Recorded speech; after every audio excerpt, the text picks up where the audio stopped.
इस समाचार के प्रायोजक हैं Monika bakery, 2/3 Kranti Kripalani Nagar, Annapurna main road, Maharashtra bank के सामने, इंदौर। इस न्यूज के प्रायोजक हैं दास बेकर्स, स्थान Shiv Shakti villa, plot number 87, scheme number 103, दुकान नंबर 2, केशरबाग ब्रिज के पास, इंदौर।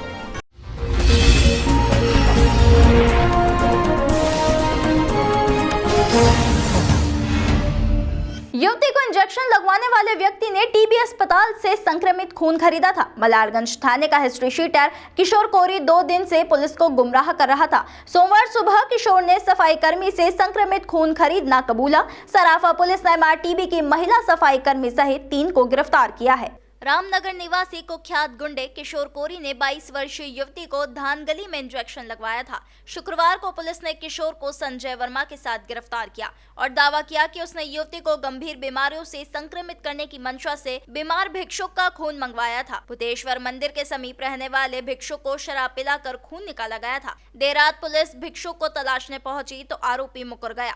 पुलिस वालों से कहा कि वह झूठ बोल रहा था। खून परिचित शैलेंद्र चंदेल और लोकेश कंडारे के जरिए मनोरमा राजे टीबी अस्पताल से मंगवाया गया था। दोनों एमवाई अस्पताल में सफाई कर्मी है। लोकेश की पत्नी संगीता एमआर टीबी अस्पताल में सफाई कर्मी है। वहीं आरोपियों ने 15,000 रुपए में सौदा किया और संगीता मेडिकल वेस्ट से संक्रमित खून का इंजेक्शन उठा कर ले आए। इंजेक्शन एक दिन तक संजय वर्मा के घर फ्रिज में रखा और दूसरे दिन रोहन व आकाश बोरासी को सुपारी देकर लगवाया गया। वहीं डीसीपी के मुताबिक शैलेंद्र, लोकेश और संगीता को गिरफ्तार कर लिया गया है। आरोपी रोहन और आकाश की तलाश जारी है। गौरतलब है कि किशोर कोरी पर 12 अपराध दर्ज हैं। उसने तमिल भाषाई फिल्म देखकर यह साजिश रची थी। ये जैसा कि आप लोगों को मालूम है, 12 मार्च को सराफा मार्केट में एक 22 वर्षीय युवती को अचानक से उसका रास्ता रोककर बड़े ही प्लान्ड वे में उसको इंजेक्शन लगाया गया था।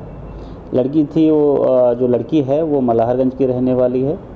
इसी प्रकरण में बड़ी इन्वेस्टिगेशन, अच्छी इन्वेस्टिगेशन करते हुए हमारे एसीपी जो सराफा हैं हेमंत और हमारे टीआई साहब दीपक यादव, बहुत ही मेटिकुलस और बहुत ही डीप इन्वेस्टिगेशन इन लोगों ने की है। जब उस पूरे प्रकरण में हमारी जो पुलिस की इन्वेस्टिगेशन गई है तो उसमें ये निकल के आया था कि इस महिला का किसी एक व्यक्ति के साथ कुछ बोलचाल था और वो उस बोलचाल का गलत मतलब निकाल चुका था और एक तरफा कहीं एक प्रेम प्रसंग इसमें बात निकल के आई है।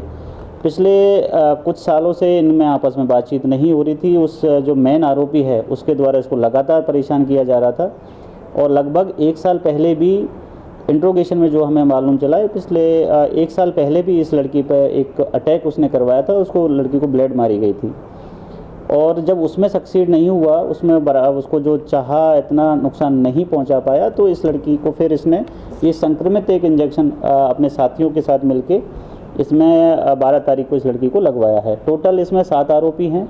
7 में से हमने इसमें 5 लोगों को अभी गिरफ्तार कर लिया है। उनमें से 2 जेआर में हैं, जुडिशियल कस्टडी में हैं, और 2 हमने अभी पुलिस रिमांड में इंट्रोगेशन हेतु लिए गए हैं। सर, एक महिला का रोल आया है सामने, जो कर्मचारी है वहाँ हॉस्पिटल की। इसमें जो मेन आरोपी है, जो एक तरफा प्यार में पड़ा हुआ था, लड़की को परेशान कर रहा था, उसके 2 दोस्त हैं। उन दोस्तों में से एक की वाइफ MYH हॉस्पिटल में सफाई कर्मचारी है। तो जो ये मेन आरोपी है, इसने एक मूवी है आई, उससे कहीं इंस्पायर हुआ है या ये बहुत ही गलत और मतलब बेहद भयानक आइडिया उसने वहाँ से इसको उठाया है कि उस मूवी में एक इंजेक्शन लगाने के बाद बॉडी में कुछ ऐसे चेंजेज होते हैं जिससे कि उसकी लाइफ बड़ी दर्दनाक हो जाती है। तो उस जो महिला जो हॉस्पिटल में काम करती है, उसने टीबी वार्ड से किसी एक पेशेंट का जो ब्लड का सैंपल है वो लगभग 5-6 महीने पहले निकाला है और उस ब्लड के सैंपल को जो EDTA होता है, जो अपना एक सॉल्ट होता है, उसमें प्रिजर्व किया है। मतलब बहुत वेल इन्फॉर्म्ड लोग हैं ये, और वो प्रिजर्व करके उसको डीप फ्रीजिंग में इन्होंने अपने ही किसी जो मेन आरोपी उसने अपने दोस्त के यहाँ पे फ्रीज में रखा हुआ है, और जब मौका मिला तब उनको क्या कहते हैं, इस बच्ची को इंजेक्शन उन्होंने 12 तारीख को लगाया है। तो जो महिला का रोल है, उसने वहाँ से जो संक्रमित आदमी का ब्लड उसने अवेलेबल करवाया है। ये कंफर्म हो गया कि संक्रमित ही था इंजेक्शन? देखिए कि अभी इसमें हमारे कुछ इन्वेस्टिगेशन के पहलू बाकी हैं कि एक तो किस आदमी का ब्लड सैंपल उन्होंने कलेक्ट किया है, उसके बारे में हमने हॉस्पिटल से जानकारी मांगी है कि पिछले 6 महीने में या साल भर में कितने ऐसे लोग आए जो हमारी इन्वेस्टिगेशन के हिसाब से एक्सपायर हो गए या फिर जिनका लिया जा सकता है। दूसरी चीज़, जो वायल हमें मिला है उसमें संक्रमण की पुष्टि हो गई है, तो इसमें उसी हिसाब से फिर हमने इसमें धारा भी बढ़ाई है और इसमें बड़ी सख्त वैधानिक कार्रवाई हम आगे करने वाले हैं। अभी बच्ची की स्वास्थ्य कैसा है? बच्ची का स्वास्थ्य बिल्कुल ठीक है। उसको जो ट्रीटमेंट वाला पार्ट में उसमें हमने प्रिकॉशनरी जो मेजर्स लेने थे डॉक्टर से सलाह करके उनकी काउंसलिंग भी चल रही है और उनको जो एंटीडोट है वो भी लग गया है। अभी बिल्कुल स्वस्थ है, किसी भी तरीके के साइन और सिम्टम उसमें नहीं है, बल्कि बिल्कुल स्वस्थ है और कामना करते हैं कि आने वाले टाइम में भी इंदौर पुलिस हम कामना करते हैं कि वो बिल्कुल स्वस्थ बनी रहे। महिला को गिरफ्तार कर लिया? महिला को हमने इसमें गिरफ्तार कर लिया है। अभी जिसने रास्ता रोका था और जिसने पीछे से इंजेक्शन लगाया था वो 2 आरोपी अभी फरार हैं, क्योंकि उनको पहले से ही पूरी स्टोरी का मालूम था, तो उनके लिए हमारी लगातार टीम लगी हुई है, जल्दी उनकी गिरफ्तारी हो जाएगी। ये बिल्कुल जो इसमें ब्लड का सैंपल ला के देना था उसके लिए 15,000 रुपये का पैसे का लेन देन की इसमें अभी तक बात सामने आई है और उसमें कुछ कैश में ट्रांजैक्शन हुआ था, कुछ ऑनलाइन ट्रांजैक्शन हुआ था। सर, इसमें किस तरह की धाराएं लगाई जाएगी और आरोपियों के खिलाफ क्या सख्त कार्रवाई हो सकती है? देखिए, इसमें जो टोटल 7 में से 3 आरोपी ऐसे हैं जिनका क्रिमिनल रिकॉर्ड है और जो मेन आरोपी है पहले भी एक्साइज एक्ट और मारपीट के झगड़ों में उसका अच्छा खासा रिकॉर्ड है।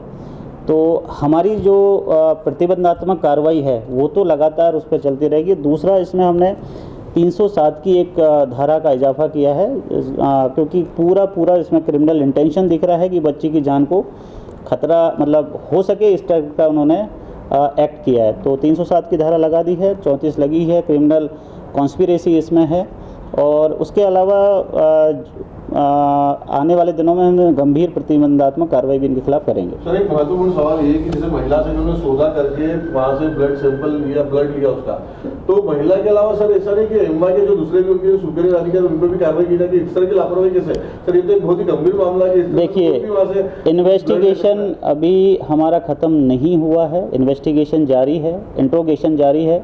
महिला का भी दोबारा से हम PR ले रहे हैं। अगर इसमें अगर और आरोपी अगर इसमें बढ़ने हुए तो वो भी बढ़ाए जाएंगे। जिसका भी इन्वॉल्वमेंट होगा उसको बिल्कुल भी उसमें बख्शा नहीं जाएगा, क्योंकि इस तरह की घटना ना केवल मतलब गंभीर तो है ही, लेकिन बहुत ही ज़्यादा चिंताजनक है कि इस तरीके से हॉस्पिटल से एक वायल का सैंपल का निकालना, वायल को फ्रीज करना और उस मतलब इस तरीके से पूरी बच्ची को डैमेज करने की कोशिश करना। तो अगर इन्वेस्टिगेशन जारी है, अगर आरोपी बढ़ेंगे तो डेफिनेटली हम इसमें आरोपी बढ़ाएंगे।